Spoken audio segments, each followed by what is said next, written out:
Hi, this is Phil, and I'm here to tell you all about the Capes and Lunatics Patreon. Get early access to all of our interviews, including the monthly Chichester chats with writer and comic book legend DG Chichester, new episodes of classic Capes and Lunatics shows, including The Quantum Zone, This, That, or the Third, and many, many more specials, all completely uncensored. Access starts for $3 a month, full video when you pledge $5 a month. Check out the link in our show notes or go to patreon.com/capesandlunatics. Hope to see you there.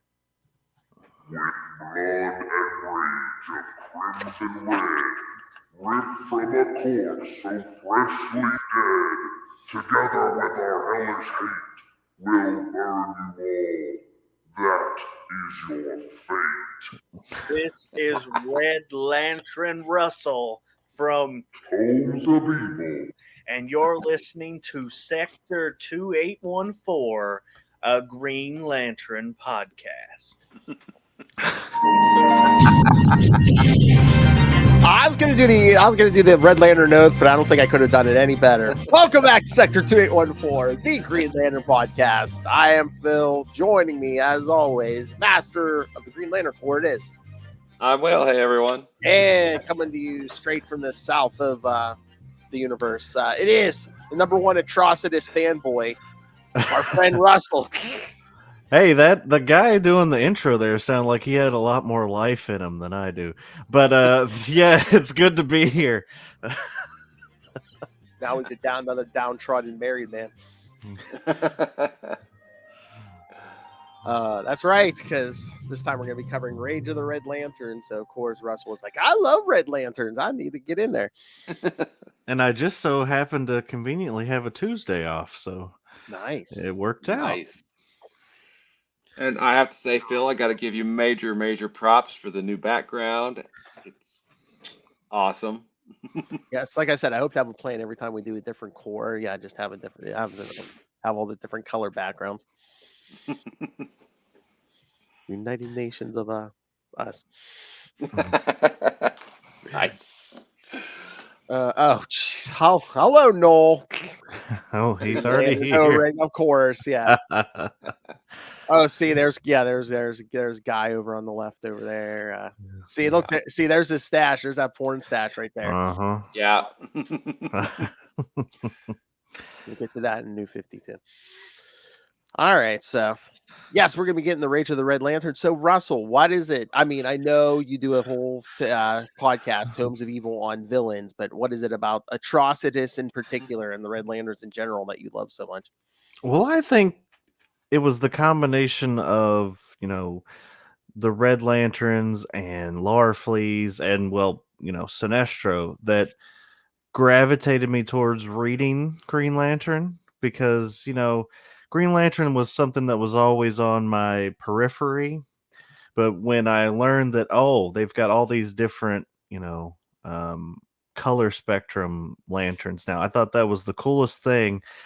And, red's always been one of my favorite colors. And, I also do an entire show about someone who's filled with a lot of rage. So I kind of gravitated towards those edgelords, the Red Lanterns, and how they're like the embodiment of heavy metal in the Green Lantern universe. You couldn't heavy metal.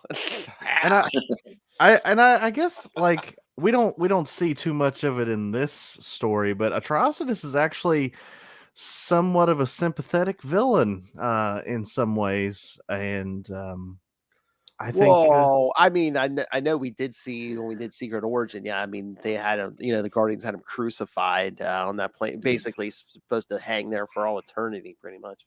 Yeah. I don't know. I've always dug him, and I like the Red Lanterns. Dex Star, he's cute and vicious. So, yeah. Well, we do know people like that.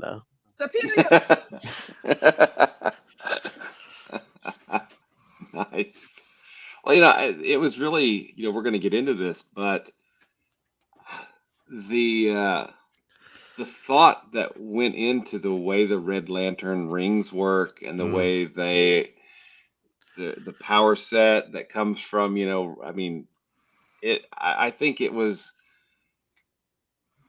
really a, a thoughtful creation, by Jeff Johns and, and the artists as they were moving out from the already established, the Sinestro core with the yellow rings and the Green Lantern core. And of course, Star Sapphires already existed from, the original run. So making kind of the reds the first to come, of the new emotional cores, I thought was really smart. And then the way they are done is just really smart as well. They're, it's, hey, no more blood. The ring replaces your blood. Yeah. No, yeah, and they have projectile burning blood. It's yeah, exactly. yeah. That visual, yeah, it's just like they're like vomiting fire. Yeah.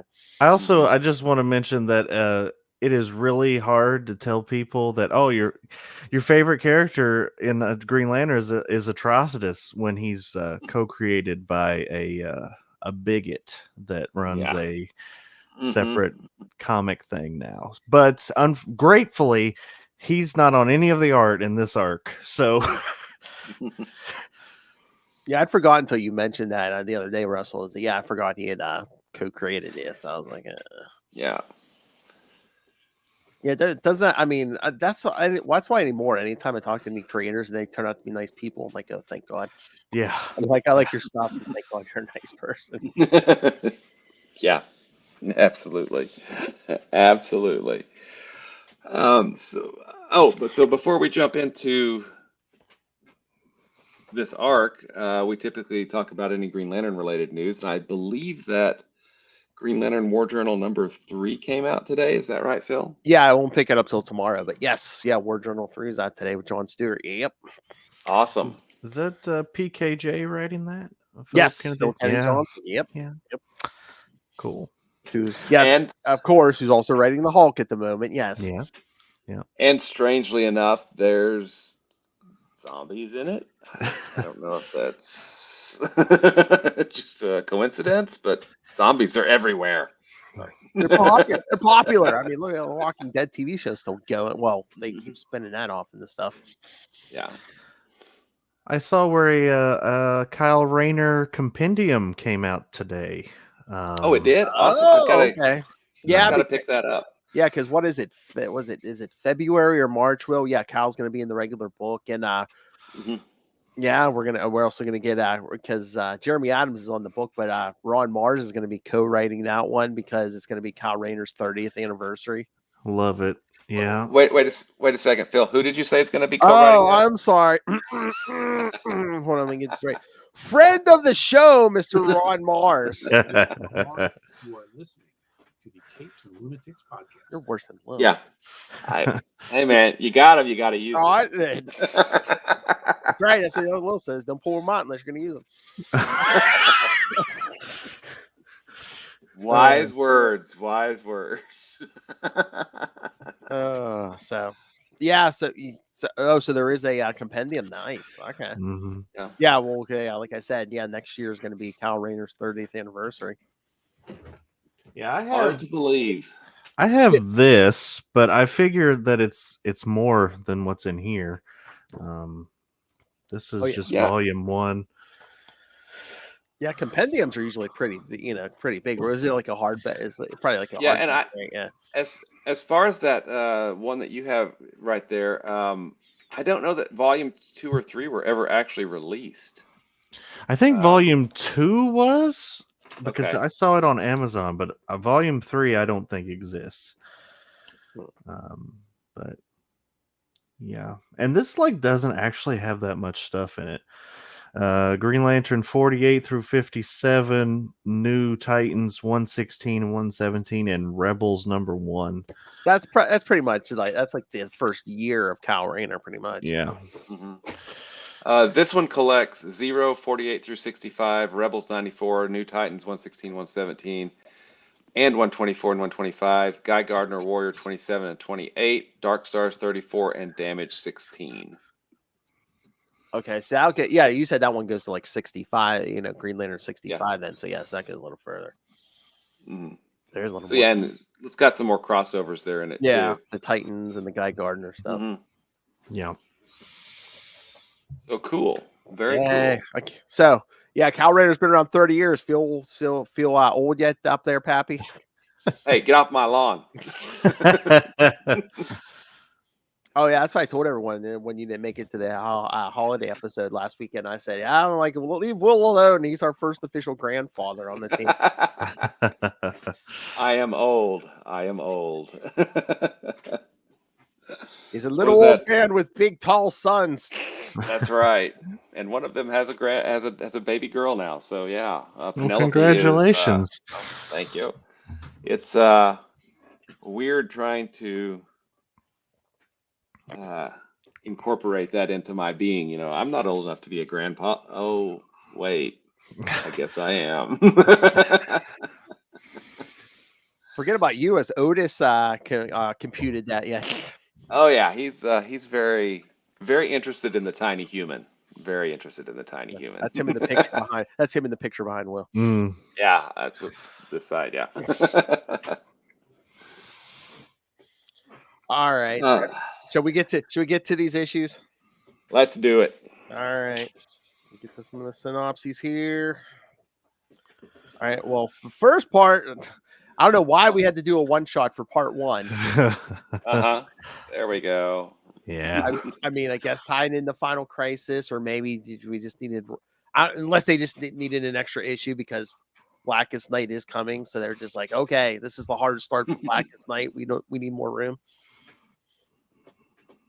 And they're like, oh, Jeff Johns needs it. Make it so. Exactly. All right. Rage of the Final Crisis, Rage of the Red Lanterns. Prologue, Blood Feud, of course. Yes, writer Jeff Johns, penciler Shane Davis, inker Sandra Hope, colorist Nye Ruffino, letterer Rob Lee, and editors Eddie Schlauman and Eddie Berganza. On Yesmalt, Atrocitus is in a massive pool of blood when he hears something like a war drum beat. He sees a red lantern ring crystallized from the blood of the 5 inversions, whom he killed to form the pool. Allowing the ring to attach onto his finger, it quickly takes over his heart's functions and spoils the blood in him, replacing it with liquid rage. Atrocitus rises to the surface of the pool where the Red Lantern central power battery is located. A Red Lantern power battery rises from the pool, and Atrocitus uses it to power his ring, becoming a Red Lantern.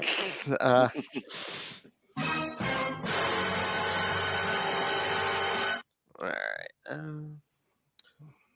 In Coast City, Hal Jordan is talking to his brother Jim and Jillian Perlman.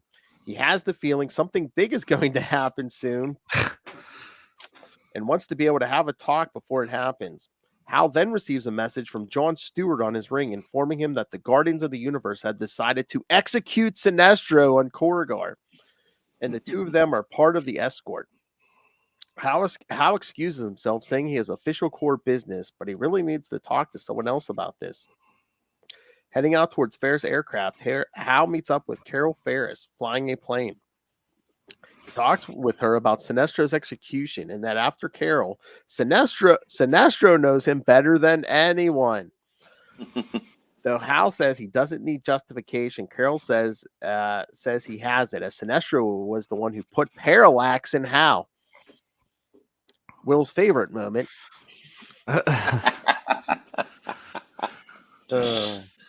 On Oa, the Scarred Guardian communicates with Ash of Sector 650 on his search for the remains of the Anti-Monitor. Ash has located the Anti-Monitor's helmet, saying that its trajectory indicates that the Anti-Monitor's corpse is located somewhere in Sector, of course, 666. As the Scarred Guardian ends her communication, the other Guardians ask who she is talking to. She said she was meditating, and the other Guardians offered to join her to help heal her injuries. The Scarred Guardian says that they serve as a reminder of the Guardians' past arrogance and that they must be vigilant in their efforts to stop the spread of the emotional spectrum from being used by others.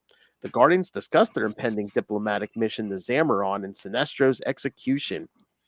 Oh, yeah, they do mention, yes, they are going on a diplomatic mission to Zamaron, which we covered last week, yes. That's right, indeed. In Green Lantern Corps, yes. In the science cells, Hal goes to talk with Sinestro. He asks Hal if he believes it is right to execute him. Hal says it's what he deserves and what's his overall plan to get the Guardians to use lethal force. Sinestro snidely comments that Hal was turning into quite the Green Lantern. On Yezamalt, Atrocitus has assembled a large force of Red Lanterns, all of whom are behaving more animalistic than Atrocitus. In Sector 543, the controllers continue their search to find the orange light. They have discovered it a lead in the Vega system and hope to find the orange lantern on Akara. However, someone else wants the orange light. Mine. In space, the Green Lanterns are escorting Sinestro to Corrigar, where he will face execution. All of a sudden, the Sinestro Corps attacks, attempting to free their leader. The Green Lanterns wonder how they learned about Sinestro's transfer, unaware that it was the Scarred Guardian who did it. All of a sudden, Sinestro Corps are themselves ambushed by the Red Lantern Corps, who begin tearing through both the Green Lanterns and the Sinestro Corps. Howdy, y'all.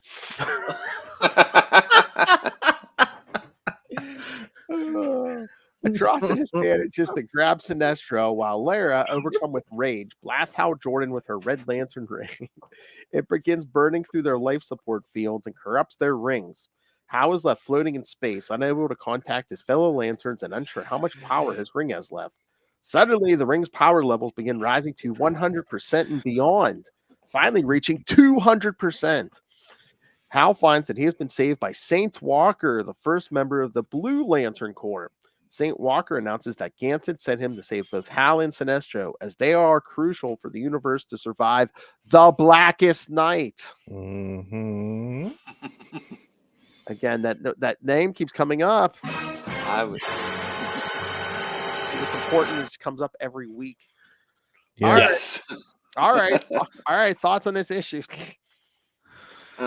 First, the colorist, amazing job on this. The Yes. reds for the Red Lanterns, the scenes with Hal, the blues with Saint Walker, the yellows, and the subtle and the artist as well. The subtle effects with when you look at Scar, you'll see her have the Black Lantern symbol in her eyes, have a Green Lantern symbol and a Yellow Lantern symbol, and it's just there's some really subtle things going on in here that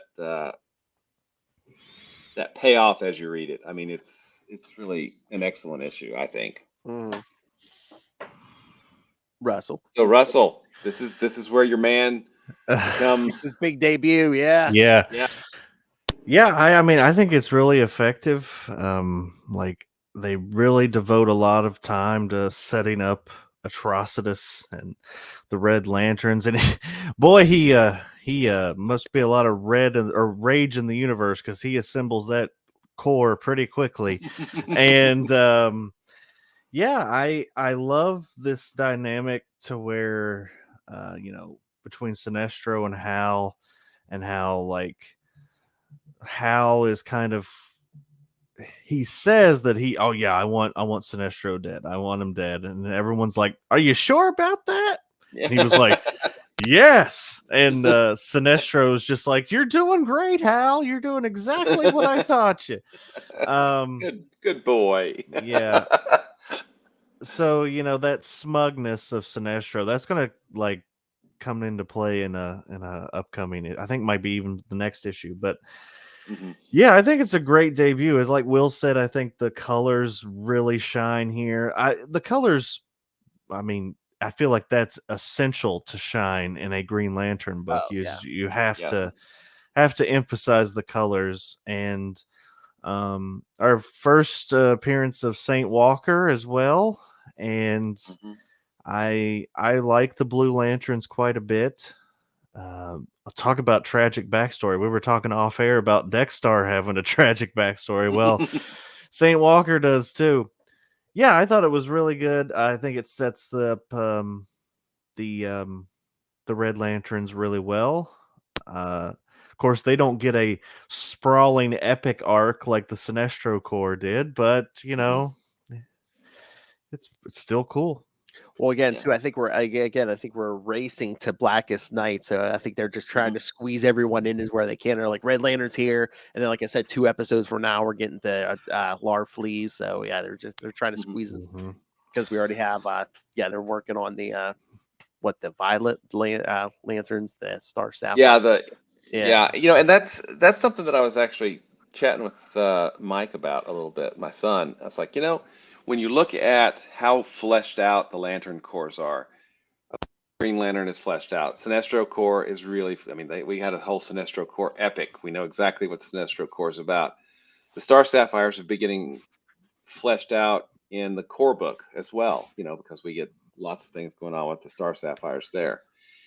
And the Red Lanterns are so well developed, I feel like. Larfleeze, I don't know that the orange light,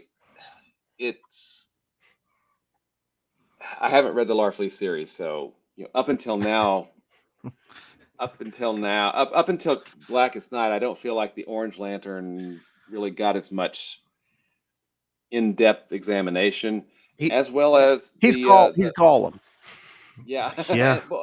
And then there's the Indigo Tribe. Yeah. Which, I don't know that we ever find out much about the Indigo Tribe, except that they used to be psychopaths and Indigo makes them compassionate. So I'm hoping that, as we get past Blackest Night into Brightest Day and later stories, with Green Lantern, that hopefully we get more around. Obviously Larfleeze gets his own book, so I'm looking forward to when we finally get to that, Phil, which is, New 52. But I'm looking forward to hopefully getting more information about, the Indigo Tribe. Not much happens with them from what I remember with Blackest Night. Now I could be way off base because it's been a while since I've read that. So yeah, I've been enjoying these more because the ones I have read, I read as they were coming out brand new. So yeah, me too. I'd read it month to month, and I'd be like, "What happened?" So reading them as from arc to arc is upping my enjoyment. Like the Rage of the Red Lanterns. I'm like, "Oh, I forgot how good that." I knew it was good, but I'm like, I forgot how good this is. Yep. And again, I love the whole point of Sinestro, the whole Sinestro Corps war backfiring on Sinestro. It's like, yeah, you wanted the Guardians to enact the lethal force. Well, hey, buddy, you got your wish. Just a real quick tidbit: isn't Larfleeze the same race as Gnort? I think they're the same. Are they? I think they are. Ganutians. I'm looking it up. Yeah. Bear with me here. Oh yeah, I'm trying to. Well, I was gonna say, is Larfleeze a dog? Well, it's weird because in his initial appearance, he's not drawn like a dog, but when he gets to his own series, he's kind of drawn like a dog. It doesn't list him as one, so I guess he's not. But okay. Sorry, tangent. It looks close. That's what we do, man. That's what we do. In some of the drawings, he has some kind of weird tusk. I don't know. Yeah, it's. He almost looks more like a pig, I think, than a dog. A little bit, yeah. Which is, when you think about it, that's probably a really good visual metaphor for the greedy, Yeah. So. Yeah. Oh wait, here. What race is Larfleeze? Wait.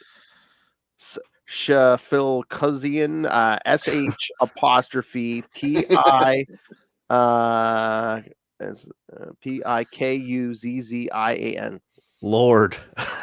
Yeah. Wow. Gotta love those Green Lantern names. Yes. Now there is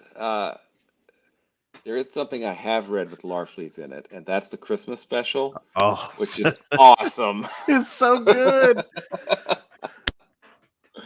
Is that pre or post Blackest Night? I don't remember. I think it might be. It's not on the list. It's got to be after Blackest Night. So. Okay. You're a mean one, Larfleeze. Whatever his race was. It's like Mixpidalic. I think they were just hitting keys on the keyboard. Hitting all the keys on the keyboard. Yeah. Mm-hmm. I was going to say, hold on, let me look at next year's schedule if it's on the list. I'm sure I have put it somewhere. Wherever it falls in continuity. So, well, I don't have to look till But while you're doing that, Phil, Yeah. I just like Atrocitus. He kind of fills that gap. Well, I guess all the Red Lanterns do is like Sinestro is like he's the tactician. He's the master planner. Atrocitus is just a bull in the china shop. He's Yeah. big brute. But he's not like dumb. So No. and I really need to read that Red Lanterns series because I think they kind of become heroes. I think they kind of switch to being more Oh, good. the Red Lanterns. I mean, yeah, Guy kind of tries to drive them towards it. Yeah, Yeah. Mm-hmm. because for a while it's like Red Lantern Guy Gardner's working with like Simon Baz. So Yeah. Mhm. But I also know that by the time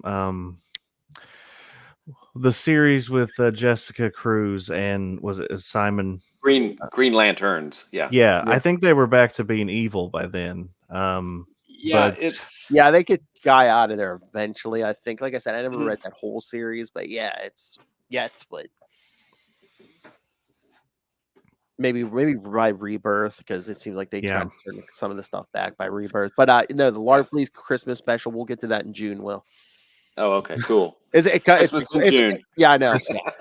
It's like right after. It's like right after Brightest Day. So Oh, okay, cool. Brightest Very Day cool. ends. Yeah. Nice. Because I remember there's that cookie recipe in there.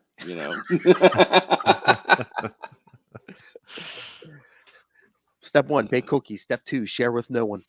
Exactly. And put the orange put my signature on them, the orange lantern symbol. Done. All right. All right. I was gonna say, any other thoughts, or should we get to the next one? No, I thought this one did. Yeah, I'm sorry. Go ahead. I just want to say the cover for the Final Crisis one shot and the cover for the next one are like two of my favorite covers. Yeah. They're just so good. Oh yeah, especially this one for 36. That's the next one. Yeah, I mean, I could see. Yeah, because I mean, it's got Hal Jordan front and center on the cover. I'm sure you love that, Will. And yeah, and then Atrocitus behind them. Kaiju Atrocitus. Yeah. Atrocitus. All right, so part 2, we're going to jump back to Green Lantern 36, December 2008, Rage of the Red Lanterns, part 2. Jeff Johns still writing, penciler Ivan Reyes, inker Eau Claire Albert, colorist Nell Ruffino again, letterer Rob Lee again, and same editors. On Yzamalt, Atrocitus has Sinestro crucified to a symbol of the Red Lantern. Wow, he wasted no time. Nope. None at all. Nope. Atrocitus mocks Sinestro, saying that he failed Abin Sur and allowed himself to feel fear of his prophecies. Lara, in a rage, makes a run for Sinestro, but Atrocitus swats her aside, saying he will live until every last drop of blood has been drained and be transformed into Red Lantern rings. Atrocitus tells Sinestro to look at the Red Lanterns, all victims of the Sinestro Corps, who will destroy everything Sinestro has held dear. Corrigar, the Sinestro Corps, and the Green Lantern Corps. Sinestro, ... is unimpressed. He decides the Red Lanterns are little more than uncontrollable. Oh wait, he derides the Red Lanterns as little more than uncontrollable animals, and that Atrocitus attempts to frighten him are failing. Back at the site of the ambush, Hal Jordan inquires as to the identity of his savior. He explains that he is Saint Walker, first of the Blue Lanterns, who was sent to rescue Sinestro from death. He also explains that Hal's power ring is being charged by his emotional aura and will remain charged as long as he hopes for Hal. And Saint Walker always hopes. Suddenly, Kilowog and John Stewart move to attack Saint Walker. He says that they have been infected with the Red Lantern's rage, but he will be able to calm them. Walker summons up an image of Kat Matui, John's long dead wife, and heals him. Salak, regaining his senses, says that the Guardians will need to speak with Walker, but Walker says that will have to wait until he and Hal finish their mission. As the two fly off, I found this interesting, Will. John murmurs to Kilowog that the universe said that he would see Kat Matui again. Yes. Which we still haven't paid off, but the last writer teased us with. Yeah, exactly. We're teasing us, people. Just do it. He killed her in the most stupid way, in the most stupid Action Comics Weekly. Shh, Phil, we do not speak of the Action Comics Weekly.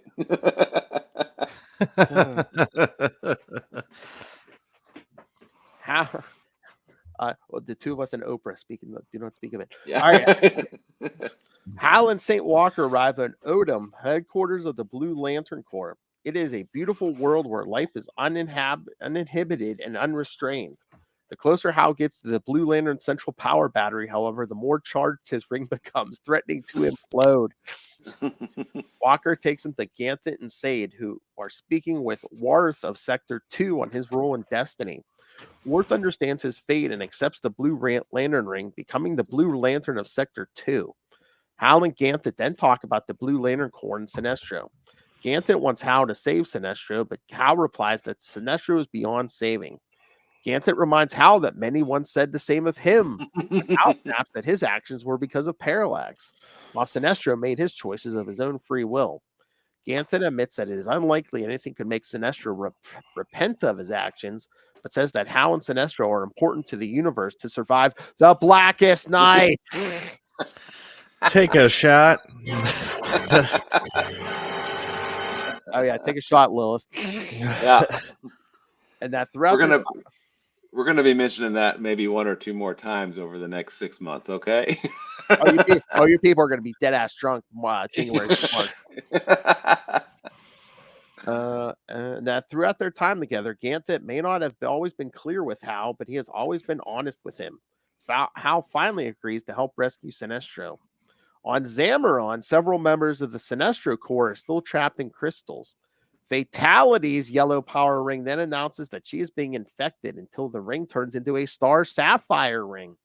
Now a member of the Star Sapphire Corps, Fatality emerges from her crystal and, of course, instructs her ring to find John Stewart. Yep. Which, with her, who knows? She's either going to F him or she's going to kill him. Or both. Oh! The Lilith Hellfire method. As Hal and the Blue Rings begin their search, Hal is uncomfortable with working with the two, as he can't contact John or any of the other Green Lanterns. St. Walker explains that the blue light sometimes interferes with the other rings, but Hal wonders if that is intentional. Hal's ring suddenly announces that a star they are passing is about to supernova, which will wipe out a planet of almost 300 million people. St. Walker and Worth tell him to leave it to them, and they begin meditating. As Hal looks on, the star is de-aged by over 8.5 billion years and is turned into a blue star. St. Walker explains that they did not use any of their power, but instead used the hope of the people on the planet to fuel the conversion. St. Walker tells Hal that he must learn the power of hope because Ganthet has made it clear to them that he intends to offer Hal leadership of the Blue Lantern Corps.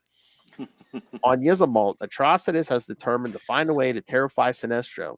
Using the heart of a dead Sinestro Corps member, Atrocitus performs a blood ritual to learn the secrets of Sinestro's heart. Atrocitus says that his ritual succeeded, and despite all Sinestro's precautions, Atrocitus has discovered the truth. Sinestro has a daughter.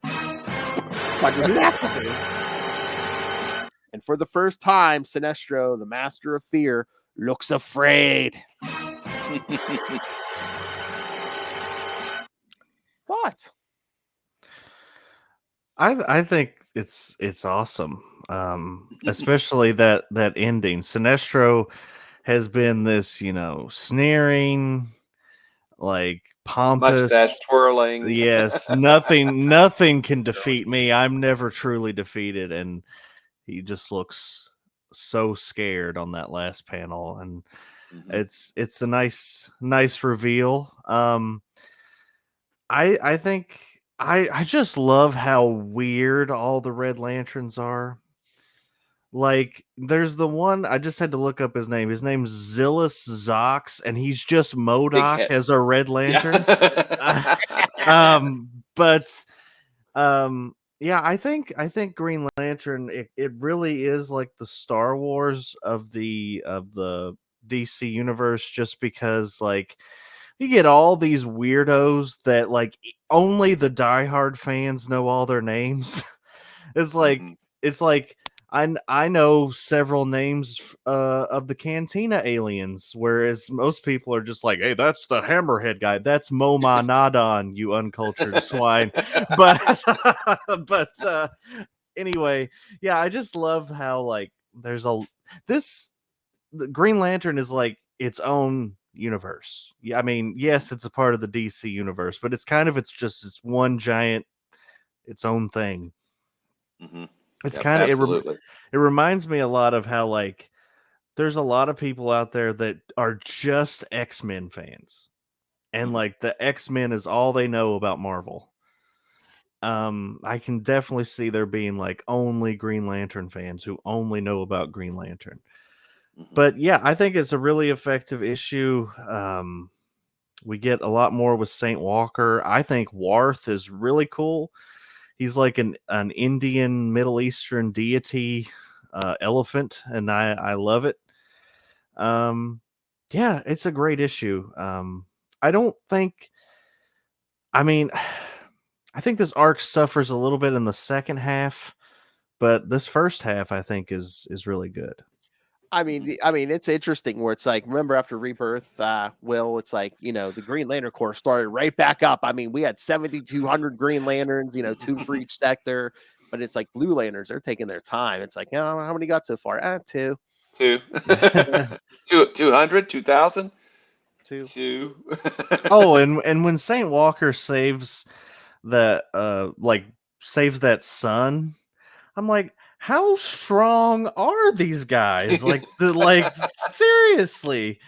But I mean, obviously there's a catch to that we don't quite know yet. Tower of Hope, Russell. It's yeah. not them, it's Yeah. Tower of Hope. Yeah. And I mean, I don't know. Do you love the Red Lanterns because it's like they're almost like satanic because they're alien look, and then they're they're creating stuff out of blood and stuff. It just seems like almost Well, satanic. Yeah, I almost feel like the Blue Lanterns that's all about hope and all about hope. I really think it sounds more like it's all about faith. Yeah. And Well, it doesn't seem like they're kind of writing it where it's almost like religious and right, yeah. because Mhm. they're saints, right? Yeah. So yeah, if Oh yeah, I I mean, I think that's intentional because there's Yeah. Saint Walker, and if you look at the list, even like upcoming members of the Blue Lantern Corps, it's like brother this, sister Yeah. this. So Yeah. yeah. Mhm. Yeah. So I think the red and the blue is a nice counterbalance. It adds to what you said. They are kind of like the devils of the Oh yeah. lantern spectrum, but they're just metal as hell. That's all. That's but Well, I mean, they're coming out of the 5 inversions from that story that Alan Moore did with, was it Kevin O'Neill on the art? I can't remember for sure. But the what was that in, like Gold Green Lantern 186, 187, 188 or somewhere in there. But they're all very demonic, and and then Atrocitus, is continuing because he looks very demonic as well. But then Mhm. all of the remaining inversions, and that's the pool of blood that they're in. So it's definitely demonic and metal as hell, as you say. Yeah. Also, did it is anybody? It was kind of throwing me off that Atrocitus looks different. I mean, obviously it's a different artist, but he's drawn differently. Like now he has like a nose, and Mhm. his teeth aren't as sharp. It's kind of a weird. Like it kind of took me out of it for a second. It's still great art, but he doesn't look the same as he did before. Yeah, I think that the artist is getting his interpretation of him down versus the other one that we got, maybe even in Secret. Did Ivan Reyes do Secret Origin as well? And wasn't that EVS? No. No. Then how is he the co-creator? Like where did that? Unless maybe he just worked on it behind the scenes, or maybe he was Yeah, supposed to and be was the just artist doing or the designs something. for Yeah, the who for the knows? different cores. Yeah, I don't know. Yeah, no, because it's been a while since he's been on the Green Lantern book in this era, right? I think so.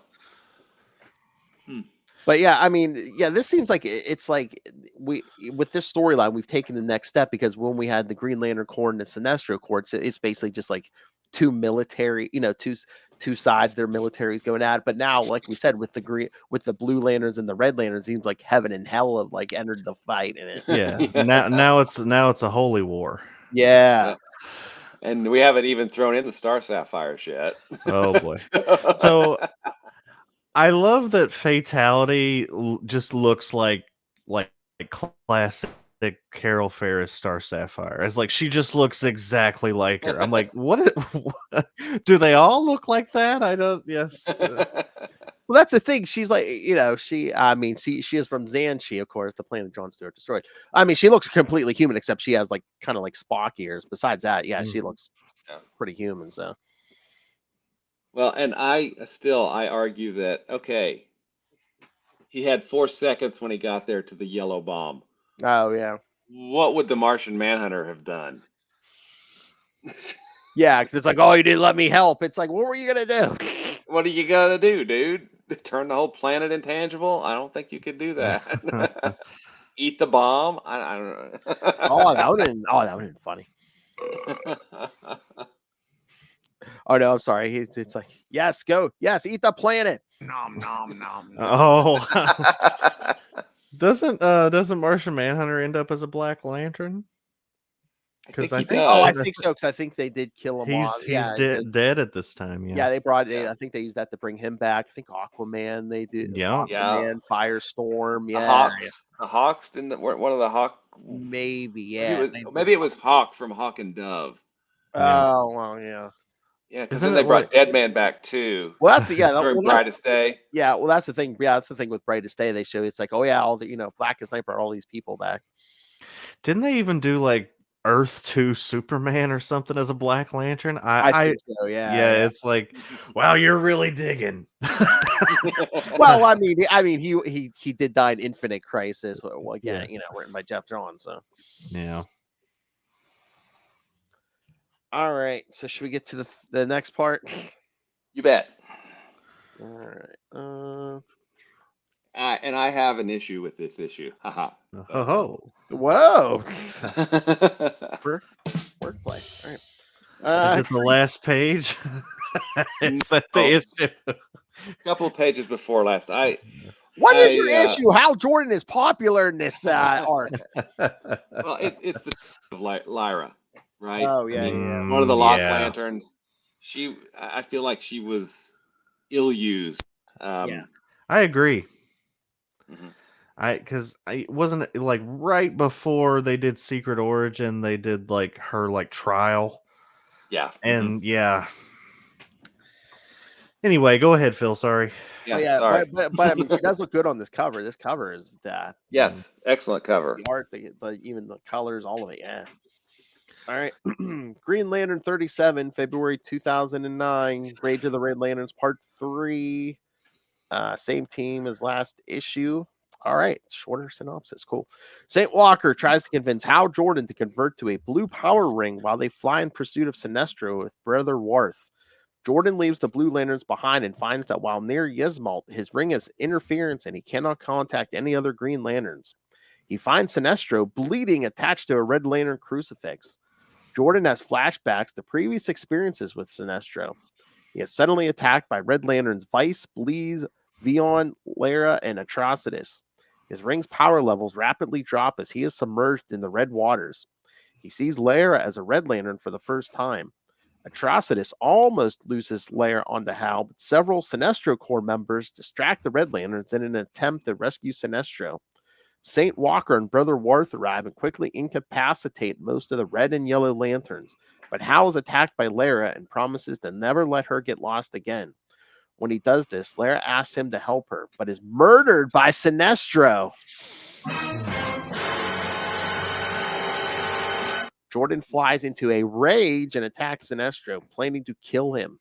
This is only stopped by Jordan receiving a Red Lantern power ring, becoming a Red Lantern. Damn, everyone wants to be inside Hal Jordan. Damn. Yeah, I thought this was a good issue, but there's some there's some bumps here, like the treatment of Lyra. She's just used to propel the male character, so this is standard Man pain. Yeah. Could almost say she was fridged. Oh.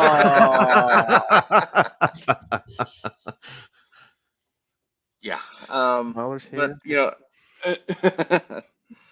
but I mean, I understand the reason it was done. I just think it could have been done better, and I think it not at the cost.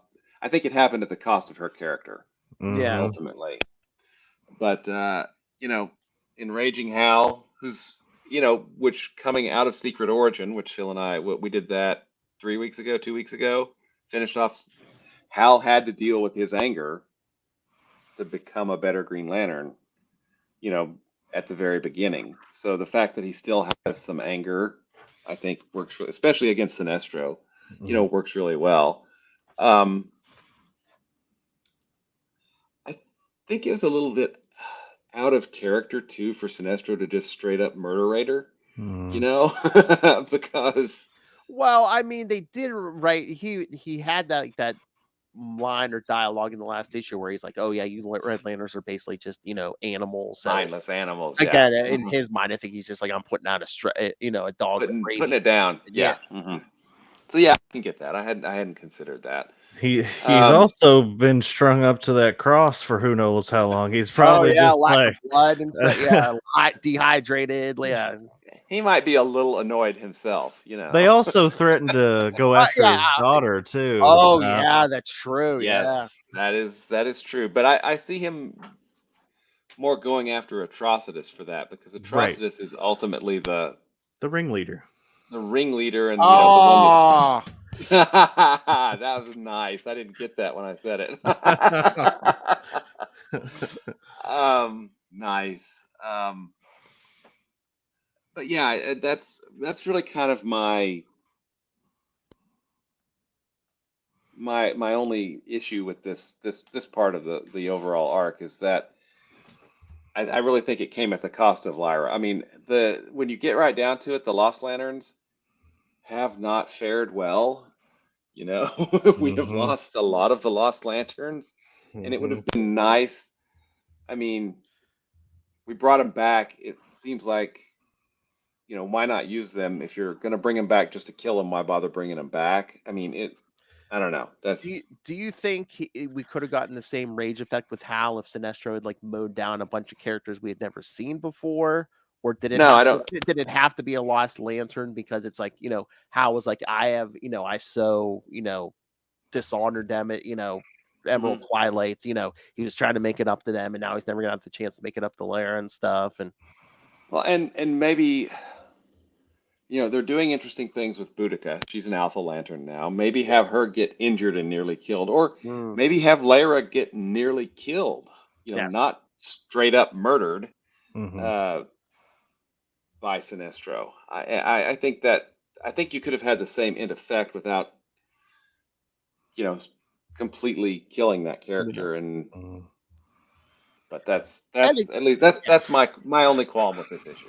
Yeah, I mean, I guess the murder is just a tipping point, but I think Hal's just feeling betrayed by Sinestro, because just the way Jeff Johns has been writing it, it's just like, if you had trouble with the Guardians, you should have come. It's basically like, you should have come to me. We could have done something. You didn't have to go to these extremes. Yeah. I mean, he's angry with him. We know. And then there's the whole Parallax thing. Yeah. that little thing. That lasted for 10 years. Yeah. I just have to say that the art and the colors on this are just insane. Oh yeah. The Rufino, that's the colorist. They just went off the charts on this. It's incredible, and all the colors, like that end where you've got blue lanterns, green lanterns, yellow lanterns, red lanterns all together, and it's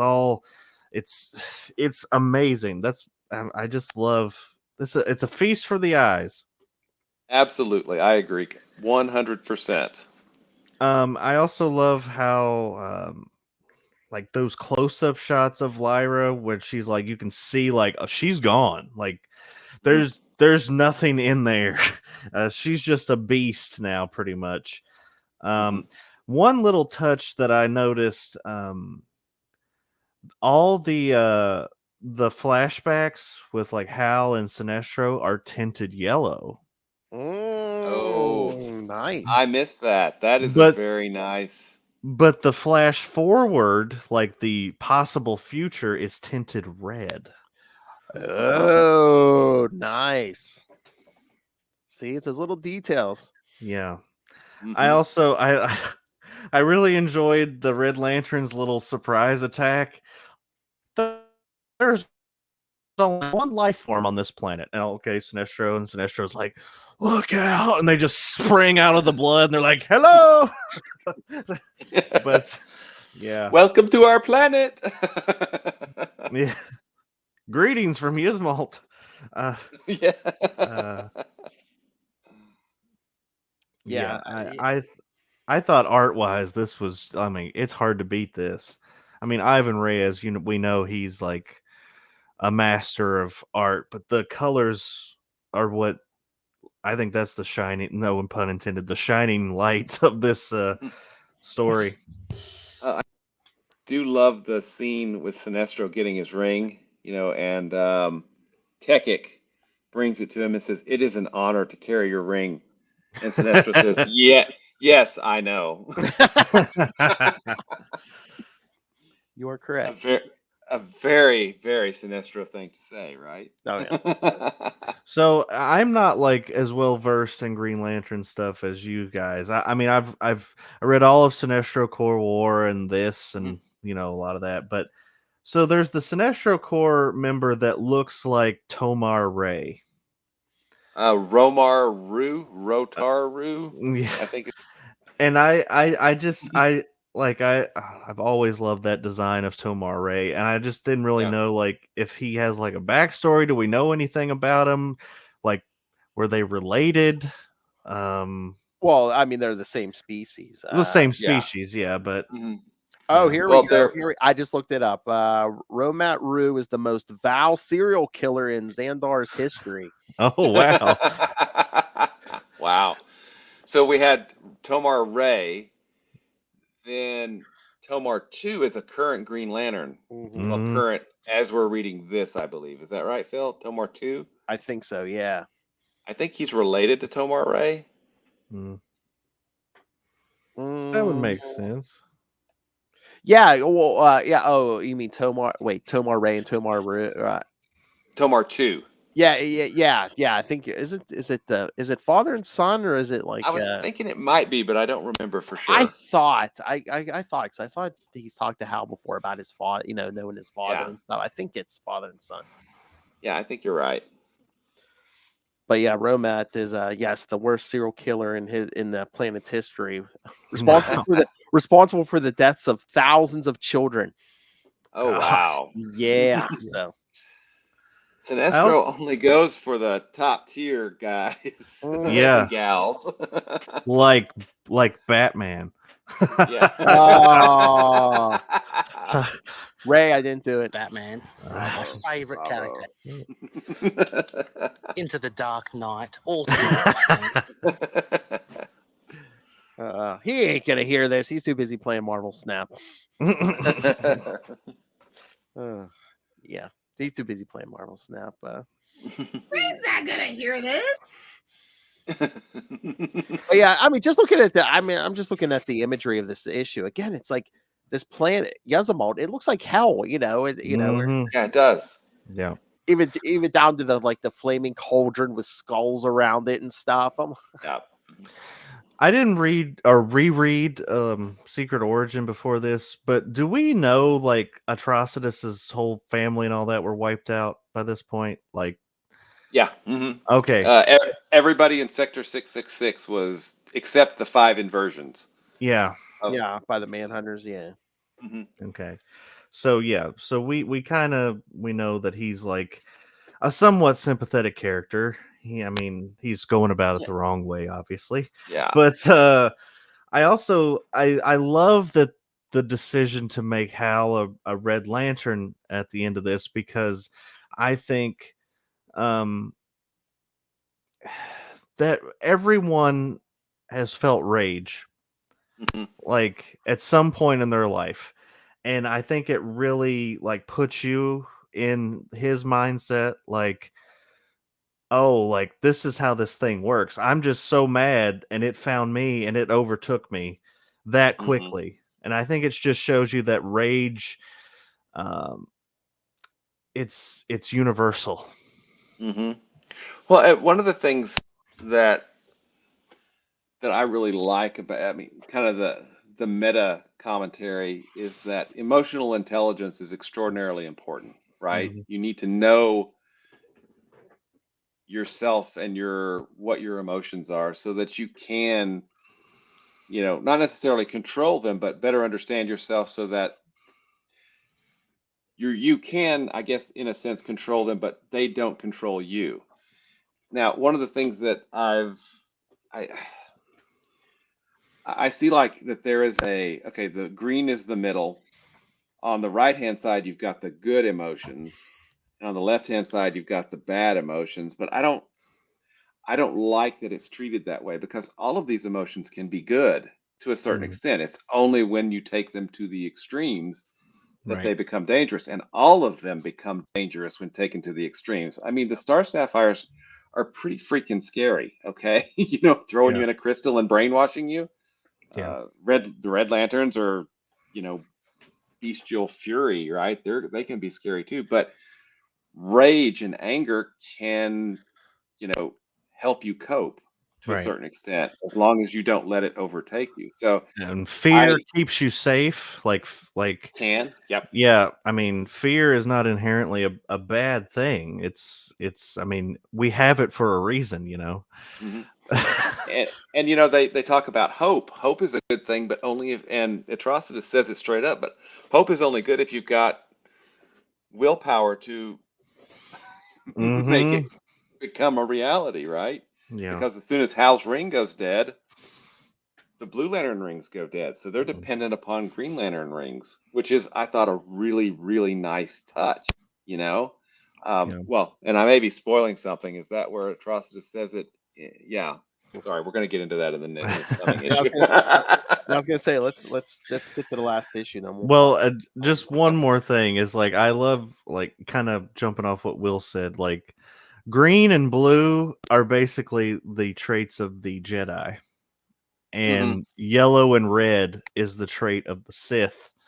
hmm So it's like I kind of like once again it's almost like Jeff Johns is like I'm going to make my Star Wars and this is what it's going to be. Gonna make my Star Wars. And over here I'm gonna have Space Golem, and I'm gonna. Yeah, my Space Lord of the Rings too. I'm surprised he didn't like name like one of the storylines, like Lords of the Rings or something. Yeah. No, he's too busy saying Blackest Night. Drink.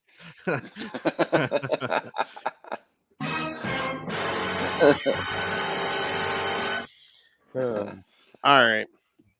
Should we get to the last one? You bet. All right. Green Lantern 38, Rage of the Red Lanterns, Part 4. Same team. At Ferris Aircraft, Carol Ferris calls Hal Jordan's apartment, but the phone is answered by Cowgirl. She offers to leave a message for Hal, but Carol tells her not to. On Yzamalt, Hal Jordan is struggling to fight the influence of the Red Lantern ring that has grafted itself onto his hand, but is unable to, and attacks Saint Walker and Warth. Shouldn't Hal Jordan be used to like fighting off evil influences trying to invade his psyche? It is a day that ends in Y, so probably. I just mean he's had enough practice. Yeah.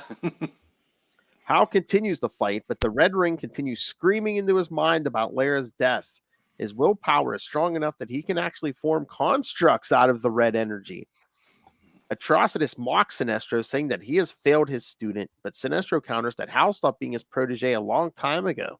Still strapped into a construct of an electric chair, Hal throws the switch and begins slowly electrocuting Sinestro to death.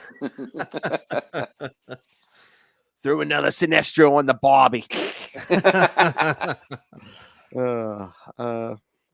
Sorry, Ray. What the F? St. Walker pleads with Hal to stop, but Atrocitus breaks his wrist, revealing the weakness of the Blue Lantern rings. For all its power, hope is little more than prayers and goodwill, whereas willpower is action. The same is true for the Blue Lantern rings, which can only be activated with a Green Lantern ring present. Walker admits this, but he refuses to be beaten down, saying all will be well. Walker places his ring upon Jordan's hand. The Blue Lantern ring immediately begins overriding the Red Power Ring's influence, such as restarting Jordan's heart and blood replication. Tearing off the Red Lantern uniform, Jordan wears a blue-green-red hybrid uniform, attacks Atrocitus, and the red ring on his hand explodes, shocking Atrocitus. With his Green Lantern ring active, the Blue Lantern rings reactivate and immediately begin draining power from the yellow power rings. The Sinestro Corps have enough power left to free Sinestro and escape to the antimatter universe. St. Walker and Worth prepare to follow the Sinestro Corps, but are stopped when they see Hal wearing some sort of blue-green lantern uniform. Hal demands to know what has happened, and St. Walker admits that he does not know. At Ferris Aircraft, Carol tells Tom that she's going to take Hal Jordan's old plane for a spin. Watching from afar, the Zamarons say that Carol does not need the love of Hal Jordan, only the light of the star sapphires. Everything that's old is new again. Exactly. And nothing makes love better than forcing it, huh, kids? Yeah. On Quard, Sinestro receives a situation report in the Sinestro Corps from Tekik and Romat Ru. Not only is Mongol attempting to usurp Sinestro's leadership, but the Zamarons have been capturing female Sinestro Corps members and converting them into Star Sapphires. Through these losses, coupled with the Blue Lantern's ability to drain the yellow power rings and the Red Lantern's vendetta against them, have left the Sinestro Corps in a precarious position. Fortunately, Sinestro has an edge against Mongol. Striking the ground beneath him, Sinestro reveals a secondary Yellow Lantern central power battery, which has been powering the Yellow Ring since the original was destroyed during the Sinestro Corps War. As Sinestro and his loyalists recharge their rings, Sinestro orders them to gather other faithful Sinestro Corps members and launch a rescue attempt on Zamaron. Once they've completed that mission, they are to gather on the dark side of Daxam's moon and await for Sinestro, who has a family affair to settle on Korrigar. Once he's finished at home, Sinestro will join his loyalists and they will show Mongol the true master of fear. Ooh. Fear fight. On Akara, the controllers continue their search for the orange light. In a deserted forest, the controllers find a cavern sealed off with a strange symbol upon it. The controllers believe that the orange light they seek is in the cavern, and with it, they will have a power source with which to build their own army. However, deep underground, someone tells them to go away, then begins screaming that the Guardians promised it would be his. Meanwhile, on Earth, a Star Sapphire ring flies into the plane Carol Ferris is flying. On the dark side of Yzmalt, Atrocitus performs a blood ritual to see the homeworld of the Blue Lantern Corps. And on Odom, Ganthan and Sade speak with a new potential recruit. In the bowels of Oa, the Scarred Guardian is aware of the events on Earth, Odom, Akara, and Yzmalt, and is quite pleased, knowing that the soldiers for the War of Light are being gathered, ready to be destroyed in the Blackest Night. Good kids. I don't know if we finish an episode anymore, Will, without the word. I swear the last two words in the summary are always blackest night, blackest night. It's not as noticeable when you're always saying the oath, but when they're know. Well, it's part of I think what works about Blackest Night is that the buildup goes on for so long. I mean, it's we first hear about it at the end of the Sinestro Corps, so it's like 2 years that we're getting these things. The Blackest Night's coming, Blackest Night here, Blackest Night there, War of the Light, all of this stuff building and building and building until it finally zombies spill out and it's in your face at that point. Mm-hmm. And really just all the little subtle thing, like we got the origin of Black Hand and Secret Origin. Yeah. And and it's just so well done because you start with you start with Rebirth, right? Which gets the core up and running really quickly. And then we get in, I think, to the real story that he's wanting to tell, which is going to be the Blackest Night, right? But before that, we've got to build up to it with Sinestro Corps War, and then we get we round back around to Secret Origin, to the very beginning, and lay the seeds for things that we saw in Rebirth, for things that we saw in Sinestro Corps War, for things that we're going to see in the Blackest Night, things that we saw here in Rage of the Red Lantern. So I mean, it's just so well done. It's long-term plotting and knowing where you're going and just getting there bit by bit. I mean, it's impressive. And just like teasing it, because again, Sinestro Corps, pretty bad dudes. Red Lanterns, even worse. So it's like you keep teasing Blackest Night. It's like, well, what the hell? How bad are the Black Lanterns going to be? Zombies. Exactly. Well, it's going to be bad news when they're looking for pieces of the Anti-Monitor, and it's like, I think we got some guts over here, and I think that's his knee. I don't know. Squish is a squishy. But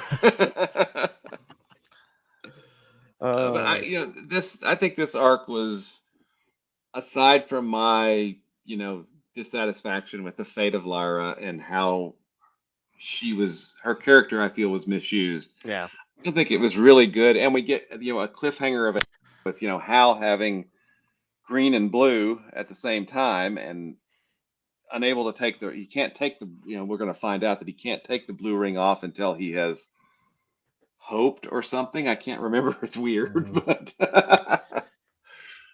but I really feel like it leaves us wanting more. We've now been introduced to 4 of the 7 cores, right? Wait, 5. Green, yellow, blue, red. 5 of the cores. Or Yeah, so orange and violet are the only 2 that we haven't met yet. But the other lights are have really starting to move. Star Sapphire's fatality has been reintroduced. We're gonna, I'm sure, get more of her in the core book. And now Carol has a Star Sapphire. And Carol, yeah, exactly. And the tease of Larfleeze. Well, his first name, first time he's been named. We haven't seen him yet, but he's in there. The ending of this really feels like the ending of a movie that's setting up a sequel, because Carol gets that ring and it's like, oh, here's Larfleeze, and it's like, oh well, we're heading for a sequel here. But I really like I don't think I enjoyed this issue as much as the other 3, but I did enjoy. Again, these colors, they just blow my freaking mind. It's but yeah, I love setting up Larfleeze, and the fact that they don't immediately defeat all the Red Lanterns. They just they go away. Sinestro they survive, right? Yeah, we're heading towards a big battle. I think that if that anything in this issue, that's the thing. It's not a definitive ending, just because it's like, we're just keep building the Blackest Night. Yeah, right. Throw out another Lord of the Rings reference. It feels like, okay, so the end of Fellowship of the Ring, you had like this small battle with I don't know, 7 people versus 100, 200, 300 Uruk-hai. And then the next movie, you have 10,000 Uruk-hai. It's like, oh, battle deep. Yeah. Yes, Helm's Deep. All right. So any other thoughts on this thing? Or whenever people because I try to describe what the Red Lanterns are to people that don't know. I'm like, imagine a bunch of flying Hulks. Flying they're savage Hulks, because obviously the Hulk has a little bit more depth depending on which version you're talking about. But mindless savage Hulk with this heavy metal glaze over the top of it. Yeah. I just think they're a great addition to the lore. Well, all of them are. I think maybe not the Indigos, but the Blue Lanterns and the Red Lanterns. I'm glad that they were created. I'm surprised no one came up with the Spectrum thing earlier.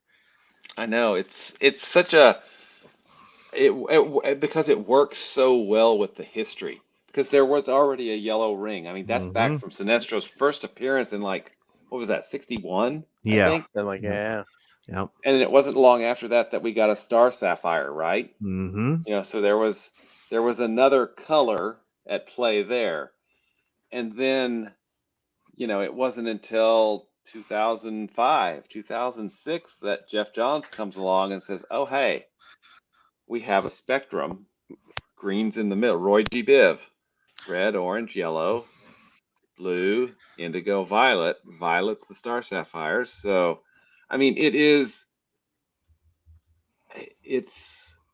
obvious, and yet it's only obvious once someone came up with it, right? I mean, Right. I think it's brilliant. Yeah, and again, too, I mean, from 1994 to 2005, I mean, we basically blew up the core, and it was just Kyle Rayner. So, Yeah. I mean, that set things back for like 10 years. But also, too, I mean, back in the day, as good as those stories were, I mean, there wasn't this much planning, and it's like, oh, okay, here's what we're gonna do in a year from now, and setting stuff up in the books for like a year from now. The only ongoing stuff was like, when like Cal quit and John Stewart took over, and it's just like, oh yeah, John Stewart has a ring now. It's like, oh, but I don't think they were plotting it out like a year in advance. Mm-hmm. Yeah, and that was during Crisis as well, which was what brought back Guy Gardner. So, you get 3 of the 4 corpsmen, because, Kyle is that 4th that we get. So, yeah, just the quality of, Rebirth up through, even, I guess, War of the Green Lantern, right before the New 52 relaunch, which you mentioned earlier that Green Lantern's its own thing. Yeah, it's so much its own thing that New 52 didn't touch it, right? Yeah. Well, It was like there was no reboot. Because one, they're off in space, and 2, I mean, it was one of the 2, but best-selling things at the time, so they barely touched it. What was the other best-selling thing that New 52 barely touched? Batman. Yeah.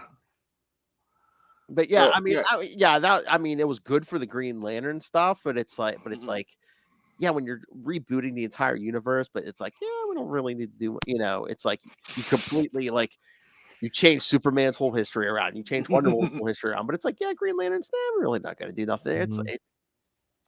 Oh yeah, Hal just killed a Guardian. We're gonna pick up after that. Yeah.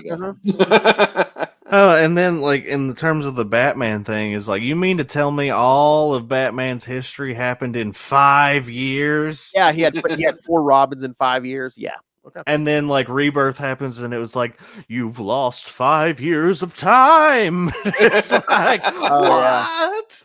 Oh yeah, the universe lost 5 years of time because Dr. Manhattan. Dr. Manhattan. Dong all over it, yeah. But yeah, I mean, this is. I think this was a really good kickoff to get us into those other Lantern cores. Even though we had Sins of the Star Sapphires and we've had Sinestro Corps, this really kicks us off and kind of puts the accelerator down toward Blackest Night, because now all of the cores are coming together. Yes. Definitely. All right, so we only got 3 more episodes for 2023. Next time we're going to cover Emerald Eclipse from Green Lantern Corps 33 through 38. And then in 2 weeks, like I said, Green Lantern 39 through 42, Agent Orange.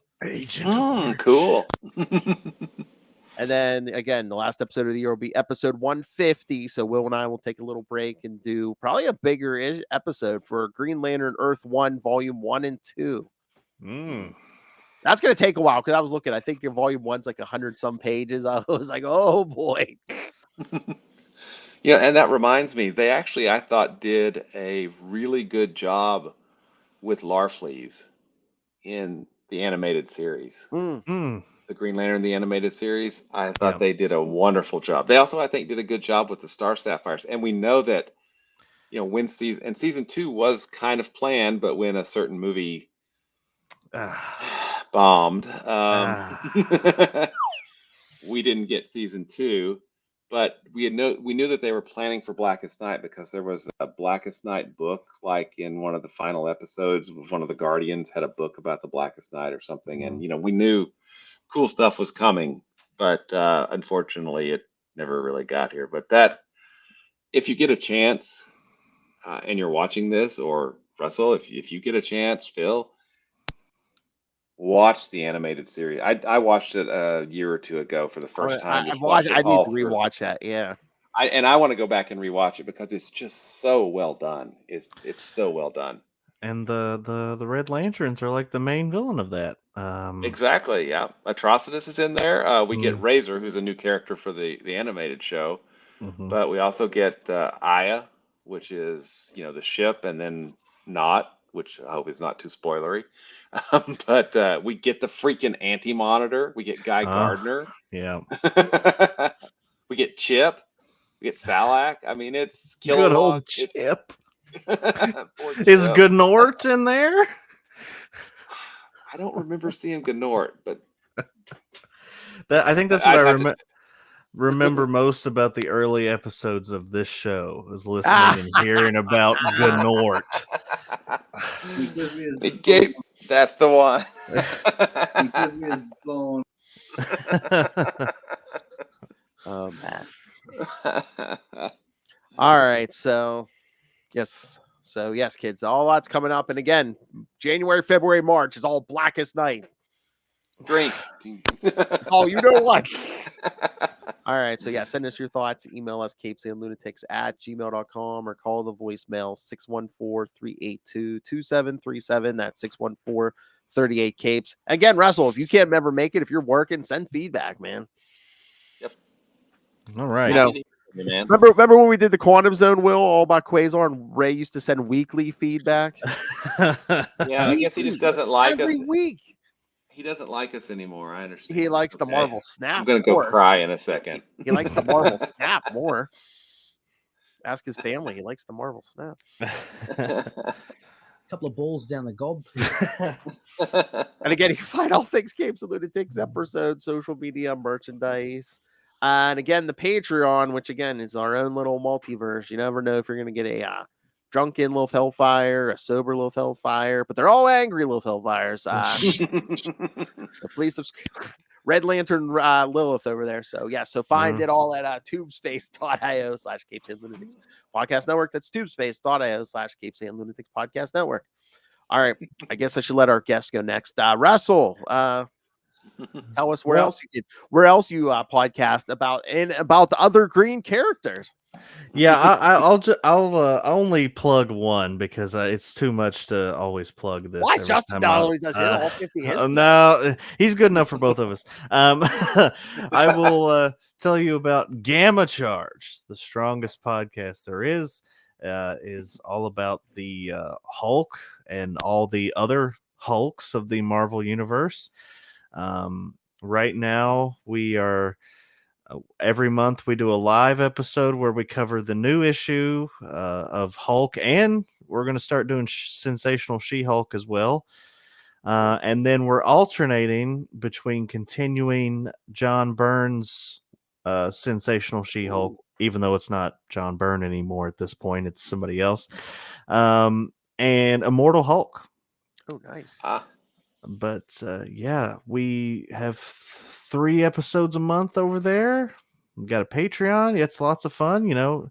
Justin, who is no stranger to the Capes and Lunatics crowd, the new master of podcasting. Yeah, with the most infectious laugh of anyone I think I've ever met. So everything is immediately 10 times funnier with him. But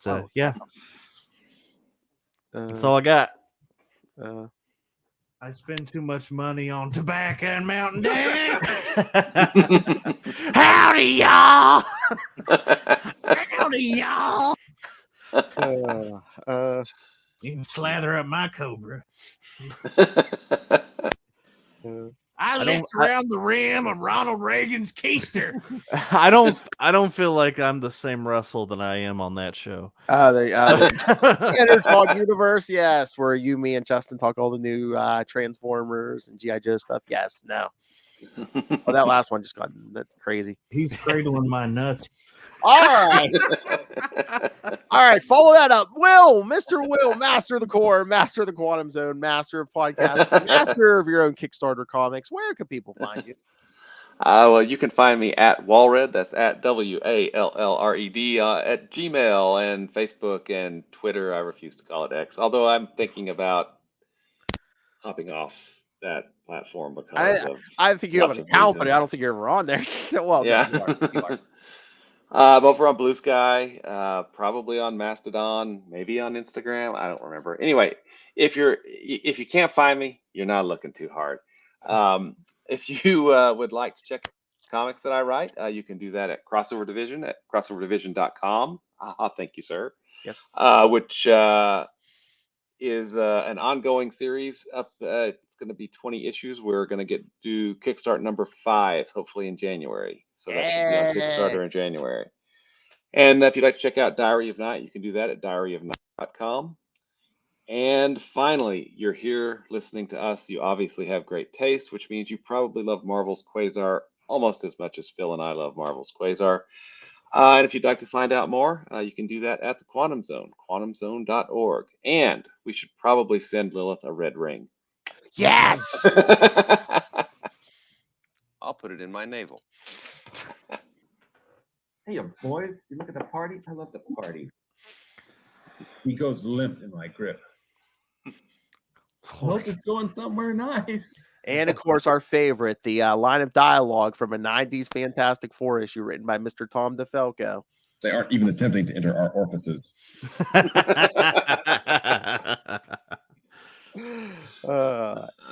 And of course, we can never end an episode without Will's favorite. Of course, not Hal Jordan. Too much so.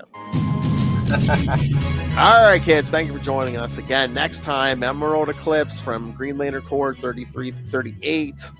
Agent Orange in 2 weeks. And then we'll wrap up the year with episode 150, where we cover Green Lantern Earth 1 and Earth 2. And then, like we said, start off January, Blackest Night. It will be here. The ball drops and the bodies rise. There we go. There's our advertisement. The ball drops and the dead rise. All right, kids, come back next time. And remember, don't keep that anger bottled up. Vomit it out. Good night.